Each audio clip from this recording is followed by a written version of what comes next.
Hi, Joanne here from Living Yellowbrick Road.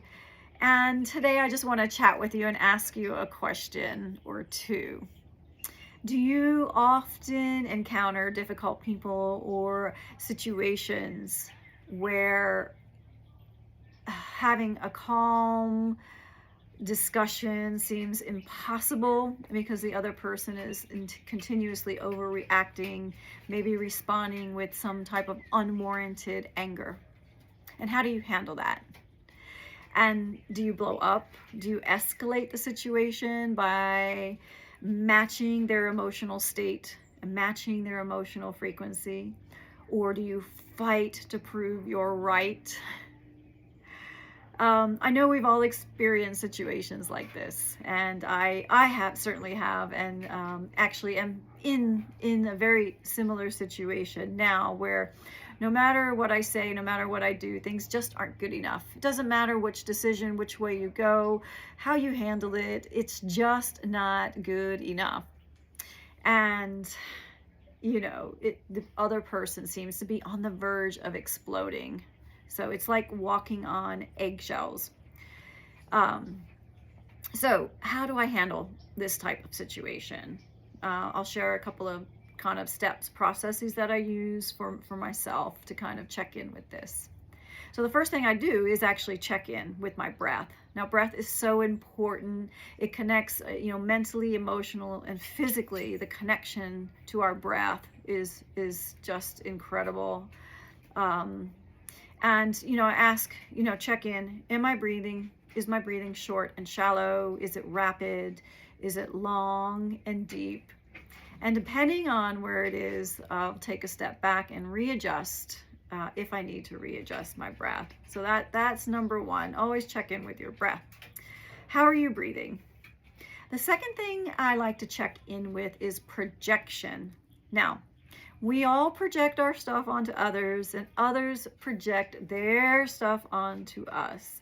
So for me, it's really important to ask the questions, what am I projecting? What are they projecting? Is this about me? Is it about them? What's going on? And what lessons do I need to learn from this situation? There's got to be something in there that I must be potentially need to learn.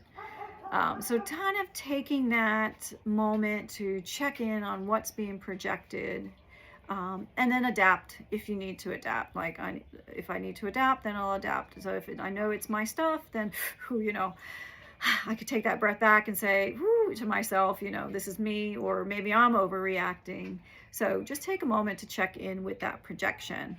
And when you do that, when you take that step back and you witness this, instead of playing into the drama, it can help diffuse the situation, at least within yourself. So at least within myself, it helps diffuse what's going on with me if I'm getting emotionally stirred up. So it kind of allows me to take that step back and kind of come to a neutral ground within myself.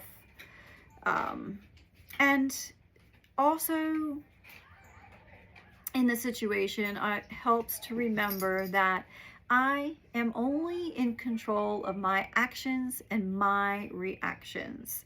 I can't control others. I can't control how they're going to react.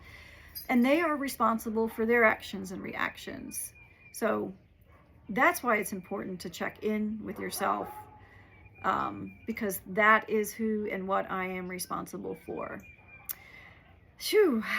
So it helps to remember to kind of keep that in the back of your mind. Now, I also then take another moment to refocus my breath again, but this time what I'm doing is I am breathing in and out, in and out, in and out of my heart, with the intention of elevating my emotional state. When I breathe in and out of my heart, I'm bringing my emotional state and my frequency to a higher level. And instead of meeting anger with anger, you can meet anger with love, or with joy, with gratitude and peace.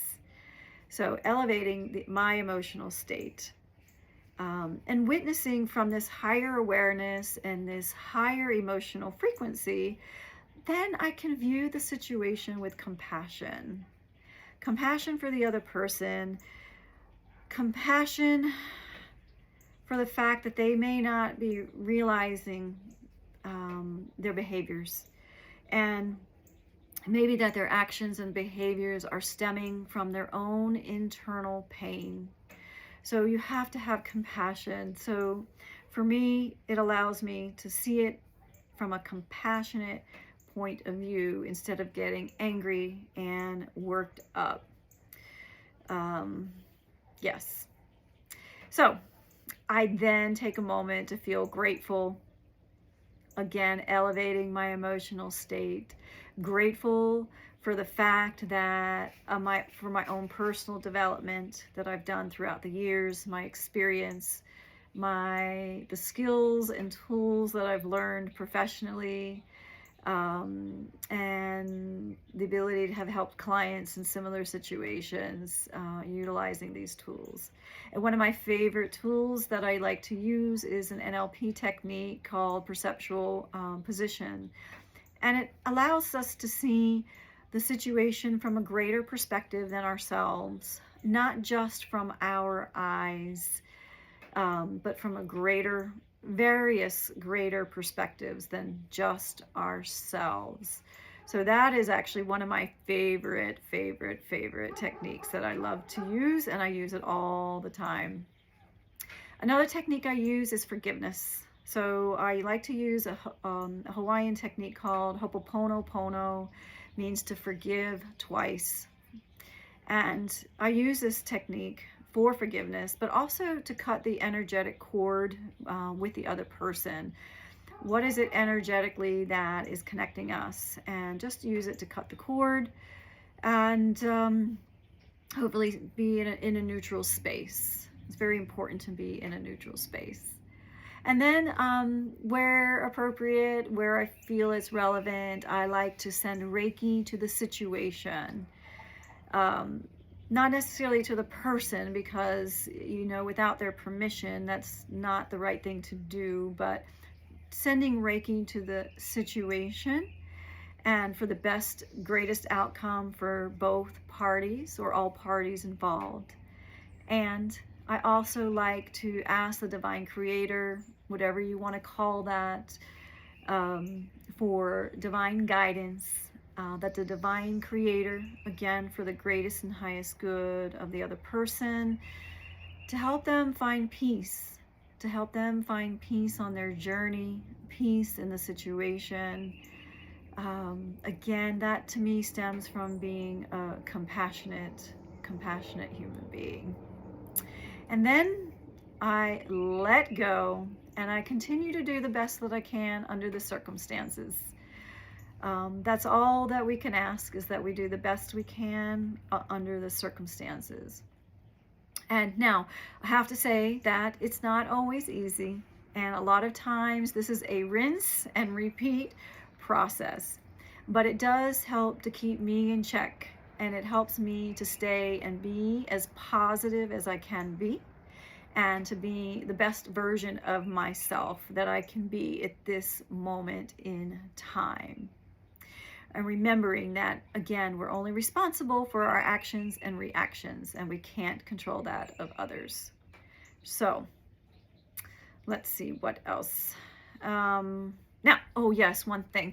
So this does not mean that it's not acceptable to be bullied or mistreated. So it's very important to set boundaries and to stick with your boundaries. If you set them, you need to stick with them. So set your boundaries, stick with the boundaries, and adapt. Otherwise, adapt to the situation based upon all these check-ins that you've done as needed for yourself, if it's appropriate. So I hope you have found this useful, and I would love to hear how you handle these type of situations. So go ahead and let us know. If you want more useful tips and information, please visit liveyouryellowbrickroad.com. So that's www.liveyouryellowbrickroad.com. And wherever you are in the world today, have a blessed, blessed day. Namaste.